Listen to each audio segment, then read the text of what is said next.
गुरुजी कोटि कोटि प्रणाम। गुरुजी मेरी योग और ध्यान और प्रभु जगन्नाथ जी में आस्था है।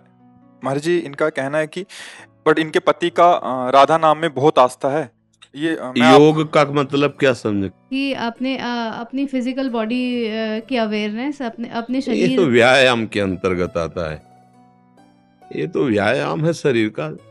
अनुलोम विलोम, दंड बैठक, दौड़ भाग, ये सब व्यायाम शरीर का ही तो है ना। महाराज जी मैंने ये भी लिखा था कि योग और ओम पे जो ओमकार है ना, ओम जो हम तो देखो बच्चा, एक मार्ग पकड़ो, उसी के सब मार्ग हैं और उसी में आसक्त हो जाओ, काम बन जाएगा। अब बात करते हो प्रणव की, फिर करते हो, अब हमें अंग्रेजी तो बच्चा आती नहीं हो, शरीर स्वस्थता की, और फिर करते हो ध्यान की, फिर करते हो जगन्नाथ जी की। नहीं नहीं, एक को अपना मन तन प्राण समर्पित कर दिया, इतना गाढ़ चिंतन हो रहा है कि उसके सिवा और कोई चिंतन नहीं। इसी का तो नाम योग है।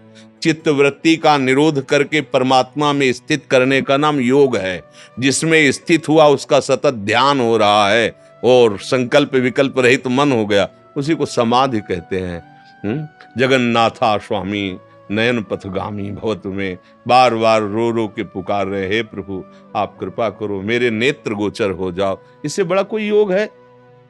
गोपी जनों से बड़ा आज तक कोई योगी हुआ है? कोई सन्यासी हुआ है? कोई परमहंस हुआ है? बड़े बड़े परमहंस गोपी चरण रज की वंदना करते हैं। किस बात के लिए? बस हा कृष्ण, हा कमलोचन, हा अरविंदाक्ष, हा कुंज बिहारी। हृदय से निकल रहा है, हृदय की कृष्णाकार स्थिति है। ही में न जान परे कान है कि प्राण है, प्राण भये कान में, कान भये प्राण में, ही में न जान परे कान है कि प्राण। गुरु चरणों का आश्रय लेकर एक नाम, एक ग्रंथ, एक पंथ, एक मंत्र, एक कंत, कंत माने आराध्य देव, सांगो पांगो उपासना सिद्ध हो जाए। जपे ये करें वो चले, वो पसंद वो, तो बस केवल एक पकड़ लो, उन्हीं का ध्यान उन्हीं के चरणों में लगा। पति और पत्नी का व्यवहारिक संबंध, अगर पति राधा राधा जपता है उसके लिए निषेध नहीं, तुम जगन्नाथ जी जगन्नाथ जप को, उसका कोई उस पर विरोध नहीं होना चाहिए। पति पत्नी का संबंध व्यवहारिक है। अध्यात्म अपना प्यार का चिंतन है। अगर पत्नी राम जप रही है, पति कृष्ण जप रहा है, बहुत सुंदर बात, हो अपना जपे, वो अपना जपे। व्यवहार में पति पत्नी है, परमार्थ में आशिकी का विषय है, ये प्रेम का विषय है। हमारे हृदय में जो हमारे आराध्य देव हैं उनका हम चिंतन करें, कोई समस्या ही नहीं। आपका यही प्रश्न था महाराज जी कि पति राधा राधा जपते हैं और मेरा वास्ता इधर है, मैं आपका सम्मान करती हूँ, आपके वचनों में चलना चाहती हूँ। हमारा सम्मान की जरूरत ही नहीं ना, हमारी बात मान लो, भगवान को प्राप्त करो, यही हमारा सबसे बड़ा सम्मान है। हमारा सबसे बड़ा सम्मान है, हमारी बात मान लो और भगवान को प्राप्त करो। तुम सुखी रहो, तुम स्वस्थ रहो, तुम निश्चिंत रहो, यही हमारा सम्मान है। हमारा क्या सम्मान? बाबा जी हैं, क्या सम्मान हमारा? ये तो सब बाहरी व्यवहार है, नमस्कार प्रणाम, ये सब बाहरी व्यवहार, इसका कोई महत्व नहीं। आप दोनों एक प्रेमी की तरह चलो, पति पत्नी। आपको जगन्नाथ प्यारे हैं, उनको राधा नाम प्यारा है, दोनों आराम से चलो। दोनों जब प्रश्न करोगे तो दोनों के लिए बराबर हृदय से वही बात निकलेगी। तुम राधा राधा जपो, तुम जगन्नाथ जी का नाम स्मरण करो, क्योंकि मेरे जगन्नाथ है, मेरे ही किशोरी जी है, कोई और थोड़ी है।